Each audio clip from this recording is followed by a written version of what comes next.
I thank you all for joining me today. Okay, now my first question is for all of you. Because we are going to talk about canon and canon formation of Pakistani Anglophone literary trajectory. So broadly speaking, I'll just put my question that how would you situate Pakistani Anglophone writing in the larger canon of world Anglophone literature?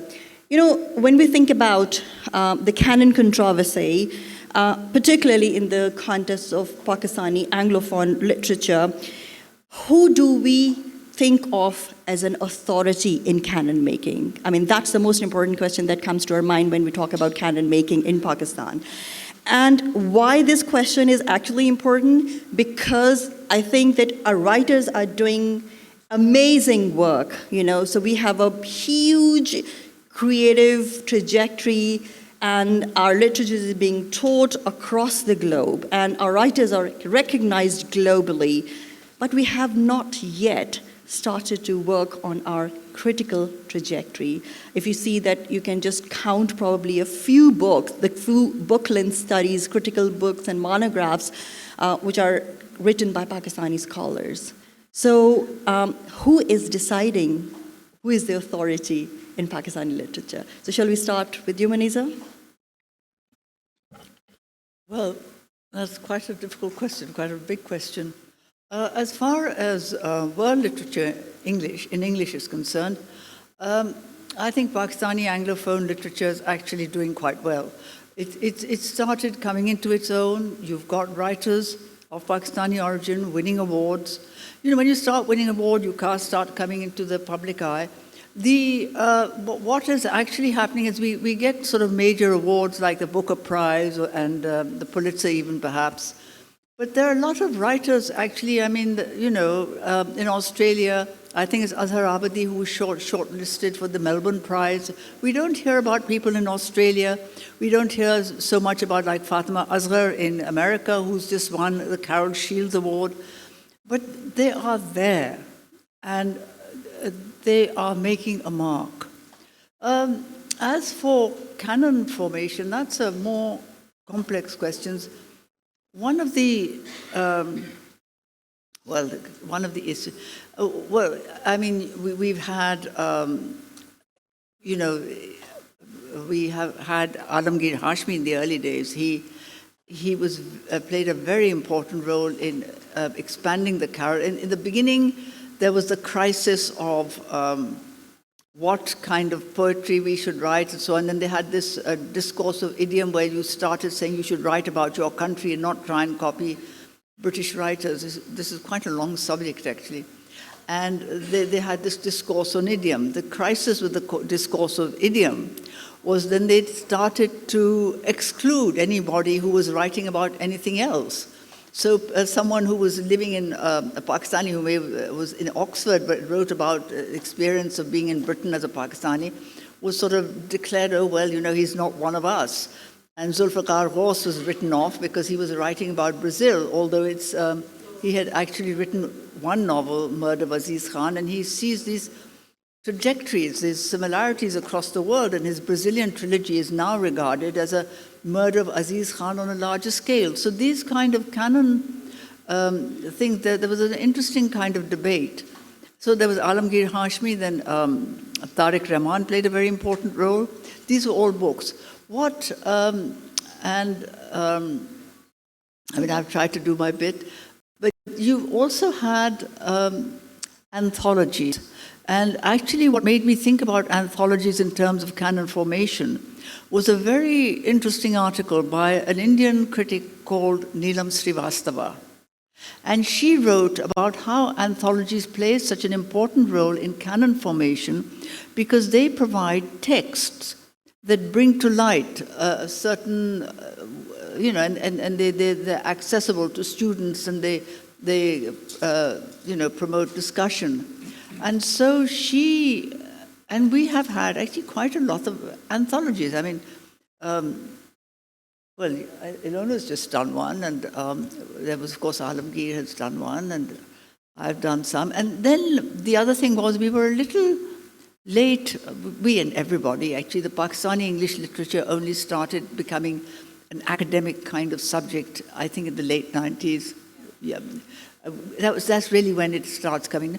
Then we've got works by you. You've done wonderful work, and now Arusa's work on speculative fiction is fantastic, because that is a new kind of trend that is happening. We've started getting quite a few studies by Pakistani authors, both in Pakistan and abroad. Wasim Anwar has also done a book. And there are lots of critical works. I mean, they're not masses. They're maybe not on the same scale as elsewhere, as maybe in Next Door, but Next Door is a bigger place. But it is coming into its own, and this canon formation, I think, is gradually taking place. I mean, my only concern was like, whatever work was initially done, that was done by the critics and the scholars from Euro-American traditions, whether we talk about Cara Solano or Claire Chambers or Madeleine Clement, yes, or, all these writers. But there were very few booklet yes, studies by our own writers and critics who play a very important role in literature making and canon formation. yes. So, okay, yes, Ilona, what is your take on the issue? Well, my forte is poetry, so that's basically what I talk about. And I think that now poetry is becoming more recognized. Before that, it had kind of second place as compared to prose. And I think that poetry today, Pakistani poetry in English, is really, really innovative in many ways. Whether it is very modern poetry or whether it is going back to traditional form, like subcontinental form written in English, like the ghazal, which has really taken off it took off in America in the 60s, then was developed even further, and now it's come here. So there are many, many developments there. And now we have some collections, not enough, but some. I mean, if I'm talking about my own work, then, well, first of all, Maniza here, because she started the first anthologies, really, in the 90s. And then I edited, with a Canadian poet, a special issue of Pakistani poetry in English by Vallum. It was a Canadian literary journal. And now we have the 21st Century Anthology of Poetry written in the 21st century by Pakistani poets. And those poets are not only based here in Pakistan, but also diaspora. So now when we talk about the diaspora, then you're not just talking about people who were born abroad, but we're talking also about people who were educated here, because we have this whole migration issue. Then many people have been educated here, so they are very much part of the local cultural tradition. So, which is where the idea of the Pakistani idiom started, to move away from using the English canon or to write about, let's say, English flora and fauna in your poetry. That I think, personally, was the main, was Tawfiq Rafat's point, that you have to use your own cultural or even, let's say, natural references in your poetry. So there are these developments. Okay. Harisji, what's your take on this? Thank you, Arusa. Mrs. Shamsi can correct me if I'm wrong, but we are talking about the last 125 years, not more than that. Because English came to us as officialese, then legalese, and then we started creating literature in the languages in English when people were trained, schooled in the English language. So I'm not really too worried about canonization, canon formation at this stage in Pakistani English literature. 125 years is like South Asia. And the first collection of poetry appeared in early 20th century by an Indian poet, South Asian poet. So you see, so we have to look at it from that perspective. So it's not been too long, really. And if you look at the new wave, poetry, I mean, I have a very different view, and I'm perhaps biased towards poetry, like Ilona. So poetry has been flourishing in Pakistan because it runs in our blood. So English language poetry has been, established form of art for us much before fiction was surfaced. The modern fiction which started in the 1990s with Maniza Naqvi and Kamila Shamsi, and then followed by Mohsin Hamid and Hanif and so many others. So it's the 1990s. Before that, it was Ahmad Ali's Twilight in Delhi or Atiya Hussein's Sunlight on a Broken Column, and there were very few pieces of long fiction. And there were short stories, of course, and the idea is not to make a list of the writers, but if you look at the canon formation, I think the work began with Mrs. Shamsi. She's been too humble and modest today, but it is about her work, and perhaps Dr. Tariq Rahman did some work before her, and then your work, and Asma Mansoor's work, and there are so many others who are now contributing. So this is an evolving, sort of a developing process. And I think Hybrid Tapestries is a very important work. And Hybrid Tapestries by Muniza Shamsi is, I think, the most comprehensive work on Pakistani English writing. Yes, absolutely. So I think it is a work in progress, as it were. And it will happen. It's not been too long. I mean, when you speak about, for instance, you mentioned Tawfiq Rafat, and there are two streams also in Pakistani Anglophone writing. And one stream is a very sort of, one of my favorite poets, Adrian Hussain. But Adrian could have been in Karachi or could have been in Houston, and he would be writing the same kind of poetry. But then you have Tawfiq Rafat and Dawood Kamal and Maki Qureshi from his contemporaries, if we speak about them, and they are writing about what is happening in Pakistan. For instance, Tawfiq Rafat's whole, introduction of Pakistani idiom, which is, and translating, Alamgir Hashmi and Tawfiq Rafat translated a lot of Punjabi classical poets. I mean, I actually call them classical, not folk, because that is also a borrowed category of analysis from the West. So there are classical poets, and they translated them. And so in poetry, people like Kaleem Umar, like so many others, they are there. And now, actually things have started happening. I mean, we haven't seen, when you canonize, when you form a canon, then you should have enough body of literature as well. I mean, we are very happy that, for instance, today Akbar in Wonderland by Amber Khairi was launched here. And we are very happy that so many new other books, are being launched across Pakistan. But it'll take some time, and I think the primary work has already been done by people like Mrs. Shamsi, yourself, Dr. Tariq Rahman, Ilona. I mean, people who are here, but also people who are not here in this room. And Wasim Saab's kitab, somebody mentioned, Mrs. Shamsi probably mentioned. I think it is important, and also, in terms of non-fiction, there's a lot happening in Pakistan, and Ms. Shamsi is taking, chronicling that too.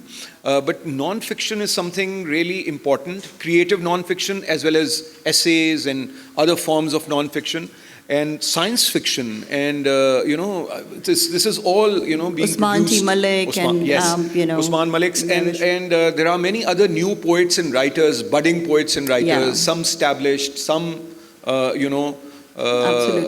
writing more. So it'll take some more time before we have enough body of knowledge to come up with a final sort of there is never a final canon, but of course, but it's to get to that stage. Okay, one very interesting thing that we see, how many writers of Pakistani origin, even those who are actually writing from the metropolis, how they are still attached to their local cultural, historical and genre conventions. For example, taking cue from Tawfiq Rafat's Pakistani idiom, the notion of Pakistani idiom. So the writers, they're experimenting with the local forms and the local genre conventions. For example, Waqas Khaja's poetry is a very fine blend of postmodernist, features, and yet, he refers to some of the classical poets like Bulleh Shah or Guru Nanak and Baba Farid. So it's the case with the Shadab Aziz Hashmi's poetry is actually experimenting with Khusro's ghazal genre. So I was just interested that, especially, Harisji, you and Ilona, that do you really think that your writings are also inspired by this very idea of Pakistani idiom, or have you been experimenting with the genre conventions in order to indigenize or come up with these indigenous models of, poetic tradition, or especially when we talk about the, canon or poetic canon? Okay, so I'm an intuitive poet, right? So I'll come from my own personal experience. I never mentored under Tawfiq Rafat, but I know two people who did and who really admired him. One was Waqas Khwaja, who, when I talked to him about his development as a poet, he said we at university or at college, we studied the English canon, but then he mentored under Tawfiq Rafat. Yeah. But you will see that, like Waqas Khwaja then takes it in a completely different direction. It goes much further, right? Yeah. And which is should be the intention, really. Yeah. You can't have little cliques forming. You have to be more independent, and that's what's happened. In my own case, and then there's Meva Shamin, who's she's currently the publisher for the Alif Review, for which I'm one of the editors. She also mentored under him, and she said that he had a wonderful way of communicating with budding poets and allowing them to develop in their own way. Yeah. As I never mentored under Tawfiq Rafat. I was in two poetry competitions, one of which was judged by Anthony Thwaite. But these were, I think, organized under the British Council, and Tawfiq Rafat and Kaleem Umar had something to do with them. So, and my first one when I was, I think, at 11, and one when I was 14. For me as a person, I mean, like, I began with nature poetry or history because that interests me. But because I lived here, then I think you automatically absorb those influences. So they will reflect in your work, whether you read. So my reading at that point was very much either American or British poets. But my thinking was very much affected by my surroundings.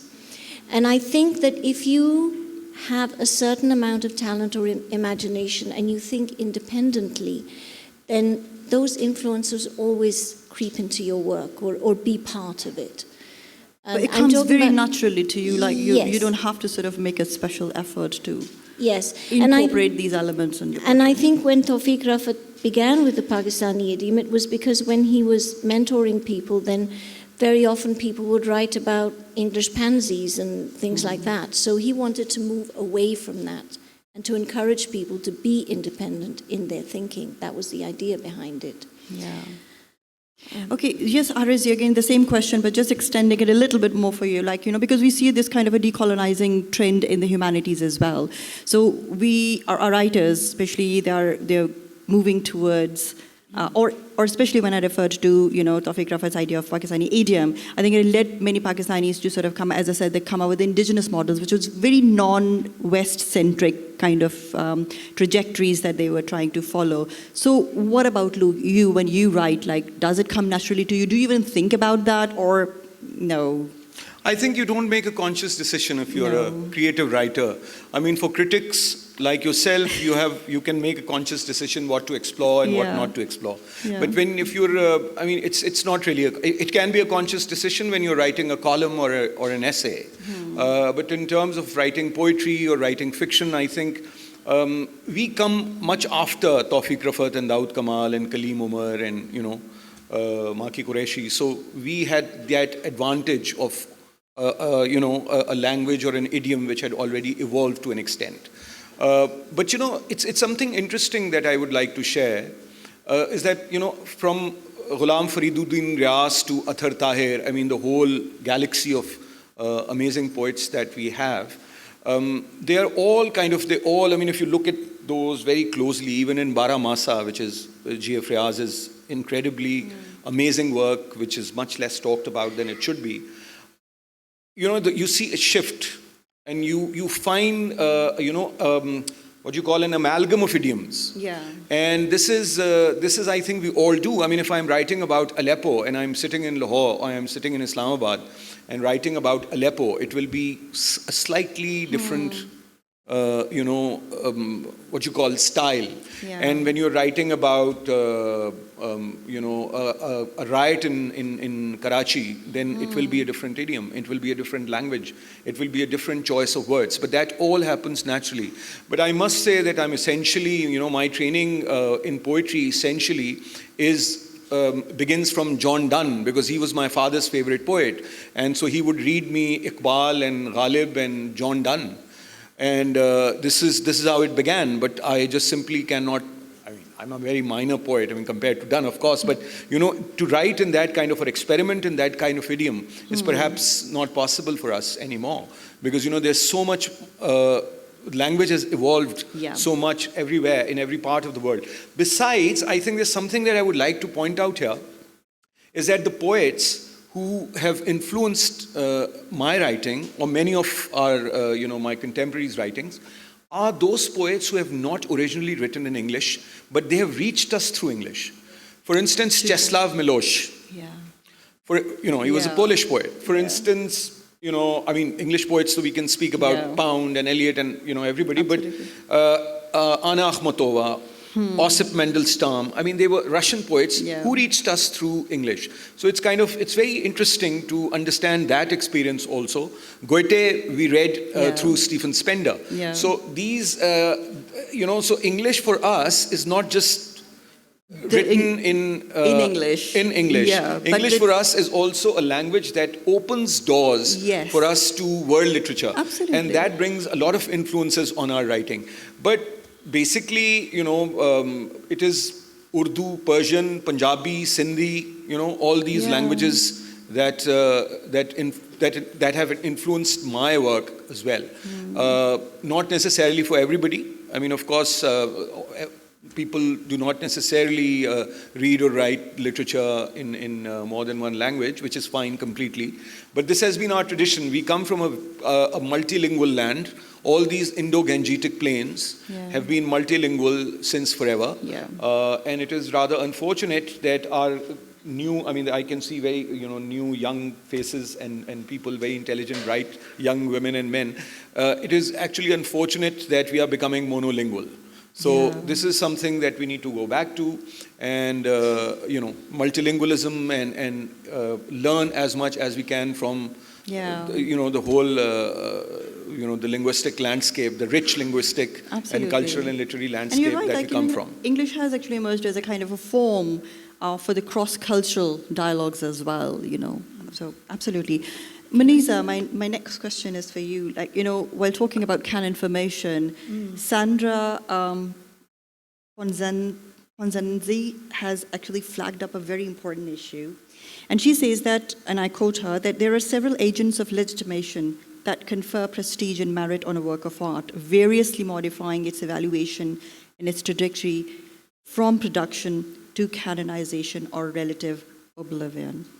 Now, here basically she's referring to relatively neglected agents of literature making, for example, editors, publishing houses, booksellers, literary agents, book clubs, booksellers, filmmakers, literary prizes and their judges, etc. Now, as a literary historian or as a literary journalist, what do you think to what extent these agents within Pakistan have performed their role in canon making or literature making? That's actually quite a complex question. I have to say, one of the reasons why I wrote Hybrid Tapestries, my interest in Pakistani English literature began because I was sent away to school in England. I was there as a young girl, and I became aware of an alternative narrative. There was nothing about my homeland in any of the English literary books I read, in E.M. Forster, and Kipling just didn't have anything to do. So I became very interested in this, and one of the reasons why I wrote Hybrid Tapestries was because then I realized I had seen this body of work develop. From the time when Tawfiq Rafat was asserting idiom and so on. So it's actually quite a long question. In the beginning, after partition, there was this huge debate about whether you should write English at all. And so even the English language press would advocate that you wrote English non-fiction, to convey your country to the foreigner. But what was the point of writing creatively in English because the colonials had gone? Well, the problem was you still had English medium schools and you still had English medium newspapers. And when a language becomes the language in which you can express yourself, you don't have any option. Otherwise, I do know someone who kept saying, oh, she knew good Urdu, but she had been educated in Cambridge and all this, and she kept being told, you must write Urdu fiction, and poor thing, she never wrote anything at all, because the language in which she could express herself was considered, so newspapers and all, at one point they disparaged. One of the criticisms, again, there was this whole, and it was in the English language press, we're talking about the 60s and even 70s. I remember someone put on a play, an English language play, and the criticism by the English language journalist was, why did she write this play in English? Okay? When my own book, Dragonfly and the Sun, came out, in which I had included writers of Pakistani origin in Britain. I had included Hanif Qureshi, who everybody quibbles about because they say he's British-born, which he is. But he was very happy to contribute to a collection of Pakistani fiction, Pakistani literature, and he writes and engages with his Pakistani literary relatives all the time. Omar Qureshi, Maki Qureshi, they're terribly important to him. So I had including, but the criticism was, why has she got these people? I would rather just, stick to the people who write locally. So there was this a negative for a long time. There was a very negative. Then what happened is that you start, two things happen. One is there's a change of narrative in Britain, in the world, towards what they started calling in those days Commonwealth literature. They start looking at this alternative literature. They start, although sometimes, frankly, they were so keen to write about it that some really rather rubbishy books get rather good praise, and you thought, oh dear. But there was this development. The canon formation, the support actually comes later in Pakistan. As late as I think the turn of the century, that's about 1999, I met a young Pakistani academic, and she kept saying, I keep trying to introduce South Asian English literature into the classroom. And my professor says, it's not literature, it's anthropology. I thought, good Lord. And then I find this is what F.R. Lewis said about Achibi's book in the 1950s. So we were still hanging on to a very old, obsolete ideas and theories about English literature that was not written by English people. And incidentally, I also found in the bookshops a book on English literature, and I bought it, and I was a bit shocked to discover it was being used in our classrooms.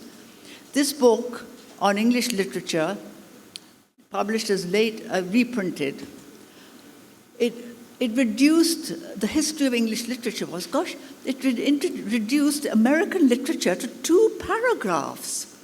It just said American literature, women, well, what do they want to write about women? Charlotte Bronte was a spinster. Jane Austen was a spinster. So-and-so was something, ran off with somebody. Well, you didn't write that about the men. You just wrote this about the women. What nonsense. And this was being used in our classrooms. I was quite shocked. Anyway, fortunately, it's been thrown out. And as the narrative began to change, so the narrative that changed is a combination of international literature plus ours, plus the assertion and the development and the growth of Pakistani. Bapsi Sitwa was the first Pakistani resident writer to get the kind of praise that she did, to have it published abroad when she, and also when she first started, she told me that people said to her, oh, well, Pakistan is too remote a country, and we can't really sell anything. And there was all this nonsense going on. So That was the international publishing, and even our local even today, when you talk about the role of publishing and so on, poets, because it doesn't have such a big market, poets who are very good poets, who are published all over the world in good anthologies, they have a difficult time finding a publisher because they find there's a limited market. Yeah. But on the other hand, publishers have published books about Pakistani English literature. You got the other great support came as now stopped was the Indian publisher, which started picking up books that the British publisher wouldn't, because they could see the nuances that the British publisher didn't really understand, or couldn't really pick up. And so there has been a very positive role, and now you started getting literary supplements in the newspapers. That promoted literature. So now they have really played an important role in developing this canon, but for a long time, it was quite a long struggle. Yeah. Okay, Harisji and Ilona, again, my question, especially, for the young writers, because I know that there are quite a lot of students in our universities who are actually writing poetry, but then, they come to us that, there is no platform where they can just get published, and especially, because they are very amateur writers, so they don't get a chance to get published. So again, coming back to the role of the publishers within Pakistan, especially publication of the poetry, how many chances are there? Very few, I'm afraid. Yeah. But so when I talk about that, it's not that they're non-existent. So I always mention portals like Desi Writers Lounge, which doesn't exist anymore, but for a long time it was formed simply because there were several people who thought that there was talent, but those people needed help with editing, and they were actually offering free editorial services. Eventually, they discovered that that was a very, it was a lot of effort and no Very return. tedious It's very difficult, Very tedious. But they did produce, they had several issues online, and then they even went into print 3 or 4 times until there was no money. Same with The Missing Slate. The Missing Slate took a break in between and has now come back. So those are online portals, and they're good portals. I'll talk now about the Alif Review, because that is a place where poetry does get, an audience. And the Alif Review has a print publication and an online publication. Both are different, so the online content is different, the print content is different. So there are these platforms.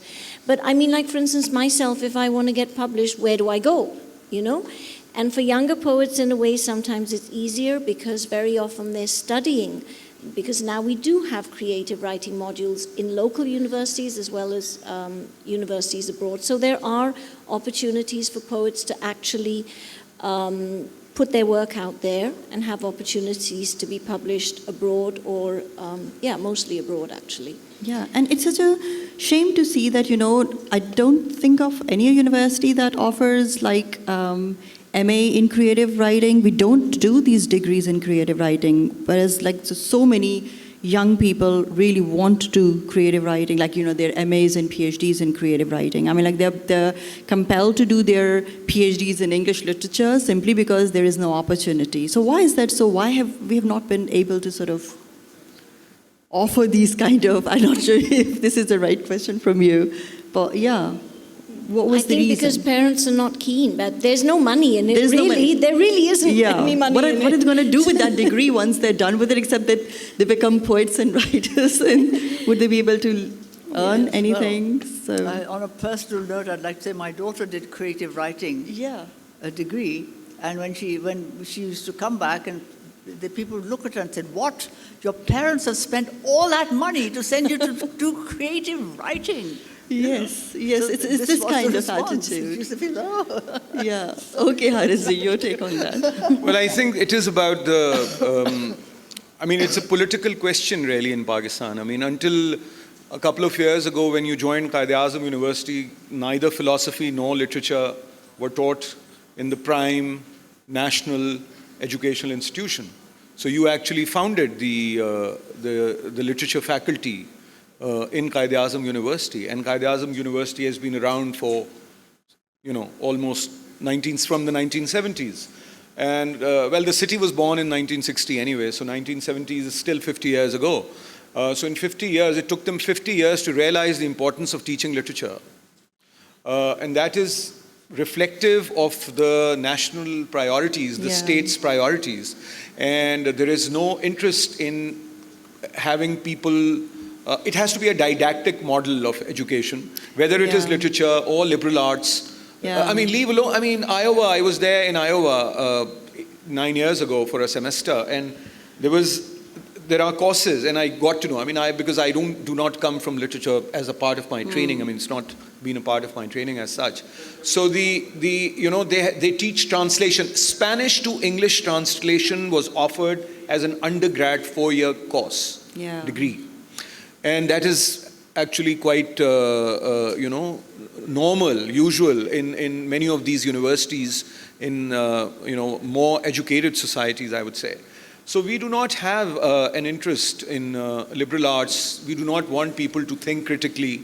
And literature encourages you to be a non-conformist. And we know the state of affairs in our country. So that is something that has never been a priority. In terms of publishing, I think it is important since your previous question was also, which Ilona has already addressed, but just to add to it, I think when we were young also, we were told by our teachers that we shouldn't really be impatient about publishing, getting recognized, and getting that importance that some of our senior writers are getting. It doesn't happen overnight. It takes years, decades of effort and decades of reading. And I think for young people, it is important, for young writers or new writers or debutants, I think it is important for them to also explore the new avenues that technology offers. Because there are some online journals, and very good ones, and there are some online platforms, and I think we need to create some platforms here. I was speaking to Dr. Najeeba Arif recently that Pakistan Academy of Letters should actually go online. And so she is interested in doing that, and there are people who actually can create these platforms where everybody can contribute, where you also get editorial support. When I was compiling the last, the volume of my English poetry, it's a slim volume, I went to Karachi to meet Adrian. So you see, it's important. But now sometimes some younger writers come and you tell them, "Isko zara sa aise kar le," and no, this is my expression. So I think you have to be a student, you have to be a keen student of literature, and you have to learn from senior writers. And not every senior writer. I mean, there are some really very good who can actually offer good support, advice, and editorial support. So I think our younger writers also need a lot of editorial help and support, which Ilona also mentioned. We all need that. I mean, none of the masterpieces that you find of creative fiction or poetry ever, anywhere important, anywhere in the world for that matter, are all edited.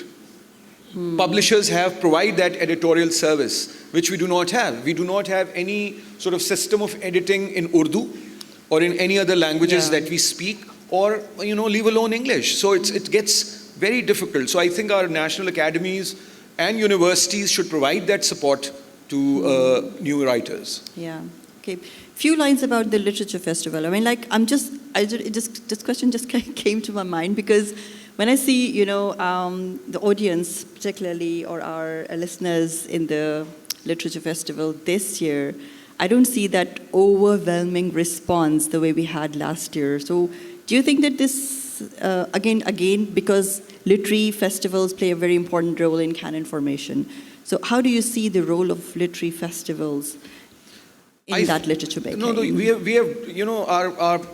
dug up the whole city. So I mean, it's also very important that people access has become a problem this year.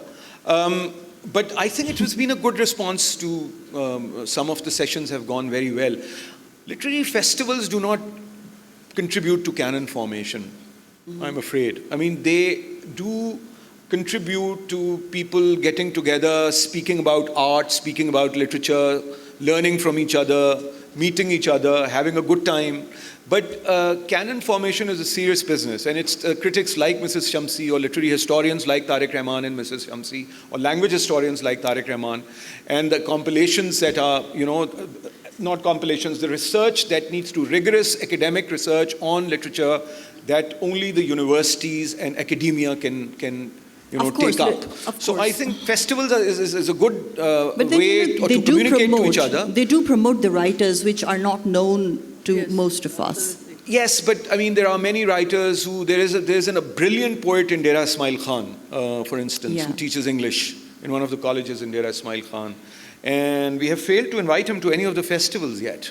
Alamgir Hashmi appeared for the first time in 10 years, or maybe 5 years, not maybe 10 years, but in some last few years. I mean, he's one of our most important, senior most poets living in this city, and he was invited this year. So this, so these are representative to an extent, to be honest. I mean, they are not, you can't really get everybody. Some people just don't want to come. I think it plays a significant role in that process. It does, and it generates interest in literature, which is something really important. Okay, one last question and then we'll go to the audience. I know that there are quite a lot of students from Islamic and Qadir University sitting here along with other universities, so they would be very eager to ask you questions. But okay, Harisji and Ilona, writing is a way of, again, thinking and expression, and different forms take up different kinds of a space. Like, so it's more like a water in a glass. So as you pour water, so it takes a specific shape. I was just wondering, could you just share your experiences of navigating the nuances of Asian or any other culture? As Harisji has said, that it was greatly inspired by Russian, writers as well. So could you just, give our young scholars and writers some insights into that? How did you navigate your way to these cultures, and how these different readings and different sort of this path or this journey actually help you to shape and reshape the language itself to come up with new forms and genre conventions. Well, my thing is that you have to read and read and read, and I came from a house where books were very very prized and collected. I mentioned American and English poets, but I also read Heer, and in translation, because for me reading the Urdu is not so easy. I read Faiz in English, and then I would read the Urdu alongside it to understand the music of the poetry, because poetry is music. To me, it's music. And I learned, I think for me, poetry is, I understand poetry through music, because my mother was very, very, well, she would make me count the time if we were listening to music. Yeah. So that's my understanding of poetry. It's not through form. But I do think, so again, I'm coming to my personal experience. When I was in my 20s, there were still libraries. There was the American Center and there was the British Council. And at the British Council, I went one day and there was Munisa Alvi's work, and that was her first collection called The Country at My Shoulder. Munisa Alvi is a poet who is half Pakistani, half British, didn't really live in Pakistan, grew up in Britain, but she's still, a lot of her work is kind of, again, like you said, Adrian, could be anywhere. But recently she's turned back to her roots. So she's written about partition, and she's written about her mother, the brief time that she spent in Lahore in the 50s. So, and so she was one of my main influences. Then, as Haris mentioned, the Polish poet. So one of my favorite poets, or I can't write like her, is Wisława Szymborska, because she's kind of witty but she kind of teases you to think about things. So maybe it's that idea of concepts or being cerebral that appeals to me. So what I'm saying here is that world literature, or literature from anywhere, is what matters. And if I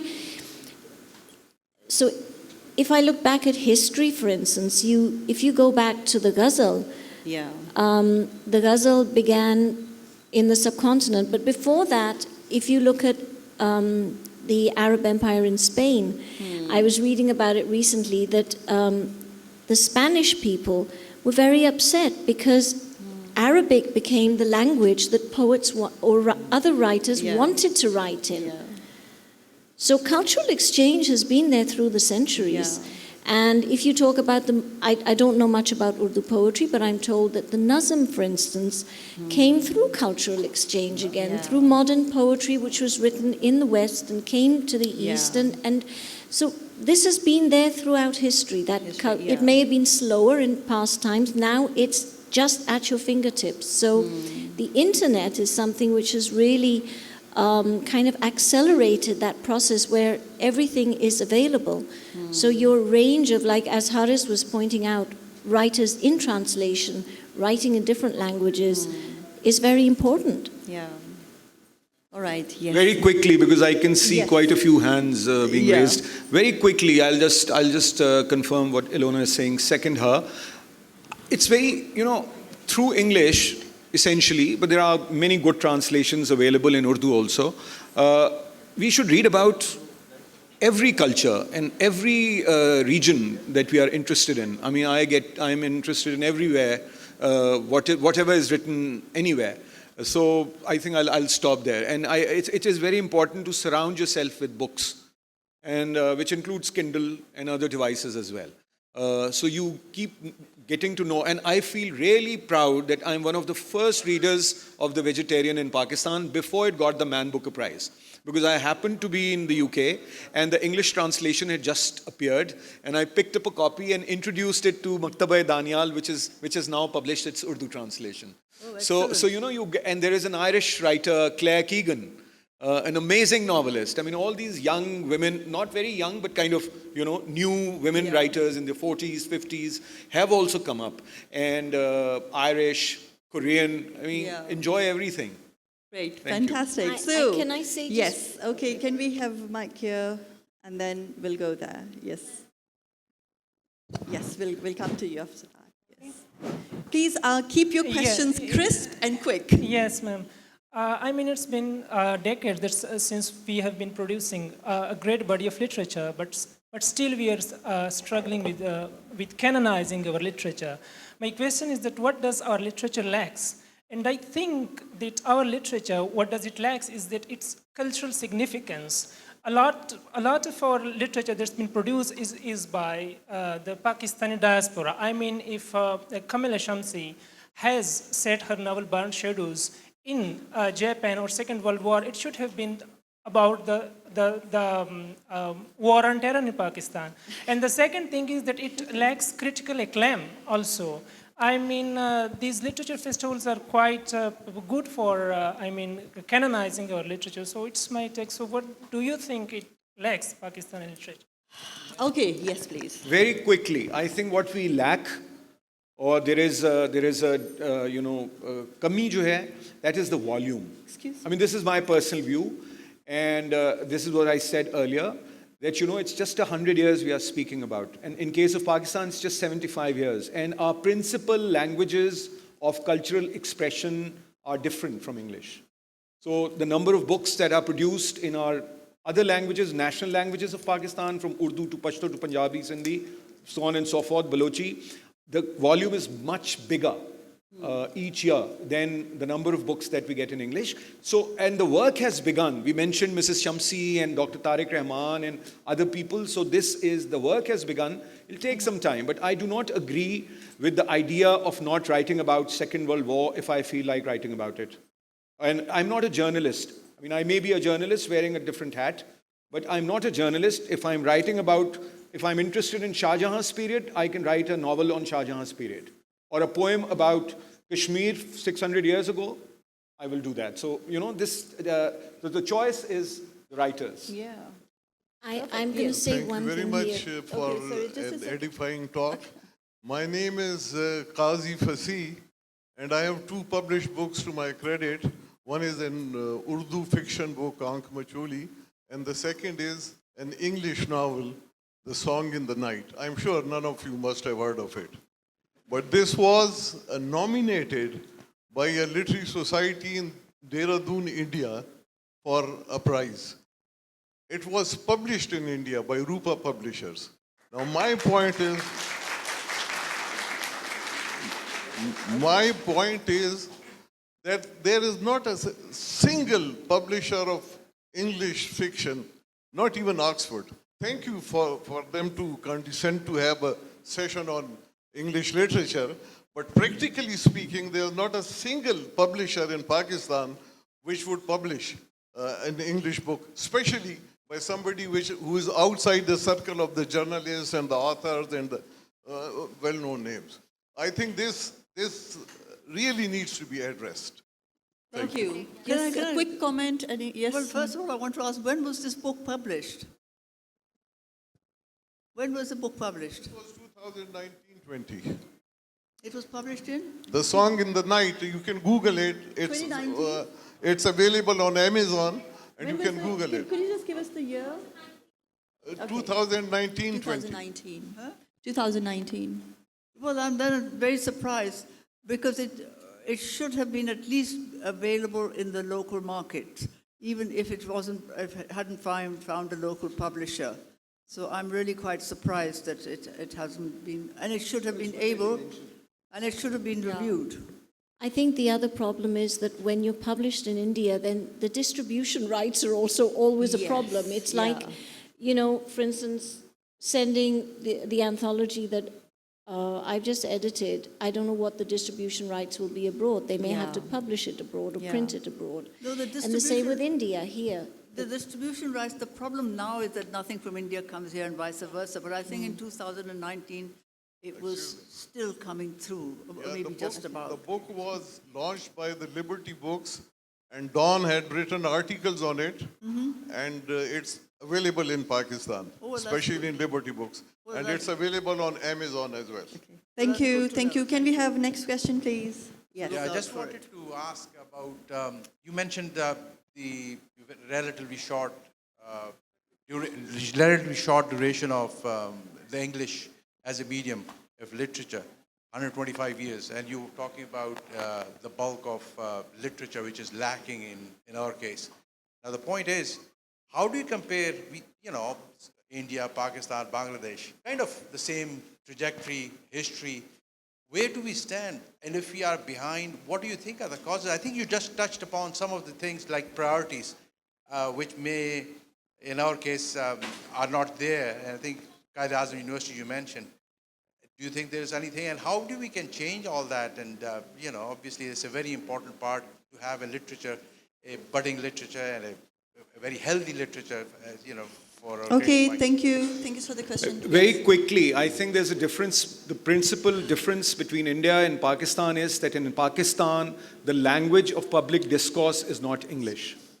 The language of intellectual discourse is English with smattering of, other languages, Urdu, perhaps. But the public discourse in Pakistan does not happen in English.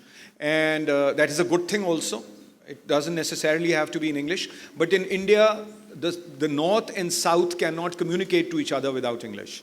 So this is something that is important. And then again, the other thing is the priorities made by the state, their preferences, policy making, education policy formulation. I mean, these things all collectively impact us. Yeah. But I'm not saying that I'm actually, I'm not lamenting that we haven't got a huge volume of literature. We are doing very well. But it's just been very few years to create what is a classic and what is contemporary and what is, different kinds of, movements that the world has seen in other languages, including our own languages, other than English. So there's a difference there. So I'm just saying that we are evolving and developing rapidly in the language. And I think Qazi Fasih Saab made a very good point, and that is the point I was also trying to make, that these festivals can help, but then there has to be a deeper understanding and exploration of what is happening in Pakistani literature, not just in metropolitans, but across different circles and different areas of Pakistan by our universities. And Would since you- yes, students and faculty are here, so I'm insisting and emphasizing on that Yes, point. and with due apology, like, I'm hugely uncomfortable with this idea that nothing is happening. I think most of the people who give this comment, if you ask them, they can't even count 10 or 12 authors, that they're familiar with. So, yes, we have a huge trajectory of creative work. Okay, yes, please keep your question very crisp. Yes. Okay, I'll try. Assalamu alaikum, I'm Anur and I recently graduated from NAML. So my question is basically related to publishing and getting our work accepted. So I have often observed that most well-known Pakistani writers here have either studied from abroad or they belong to a certain class. So my question is that if someone belongs to a humble background and has a humble educational background, and writes in a simple form, doesn't follow like the Very pattern these abstruse writers expression. use. Yeah. So what are the chances of her work getting accepted or published by those Pakistani publishers? Okay, Ilona. First of all, what I wanted to say was that when I went to India in 2013, I was blown away by the number of publishing houses and the quality of the publishing. Yeah. There is this much difference between each of them, Yeah. and so much more variety. So that means that we need more publishing houses, and not only that, the publishing houses need to take some risks. Yeah. The problem here is, like, as Alhamra says, how do you become a millionaire as a publisher? So the answer was, first you become a trillionaire. And then when you open a publishing house, then you become a billionaire. So you can see what happens, right? You lose money. Absolutely. Because the state takes no interest, and the private publishing houses have certain genres that they prefer. Yeah. So this is a big problem. It's like for poetry, there's very little Yes. space. As far as writing, if you're a good writer, and if you find somebody who will Yeah. help you with editing, and you have humility in you to Yeah. accept editorial suggestions. Verbosity is never appreciated. That's not the win-win thing, for any publisher. But class should not make a difference. That's what I meant. G, how does your final comment? Just to add to that, the degree does not make a difference either. I can give you 2-3 names just right now. Javed Jabbar has no foreign degree. And आपको पता है कि अंग्रेजी कैसी है उनकी. Khabar Mumtaz has no foreign degree. Hanif has got a creative writing master's later. But that anyway. So yes, and there are many others. Ghazi Salahuddin doesn't even have, he didn't even attend college. Who's the founder editor of The News, and he's an amazing non-fiction writer and a very good fiction writer also. So I don't think degrees matter or class matter to that extent. Some of us did get studies like Hanif, Sarah pointed out, much later after we started writing. So that shouldn't be seen as a challenge. I know we have so many other questions, but you can always ask questions, from the panelists at a later point because the time's up. So I would like to thank Harisi, Ilona, and Muniza for joining us today for this wonderful discussion. And thank you. Huge applause to the audience as well. Thank you, Ilona.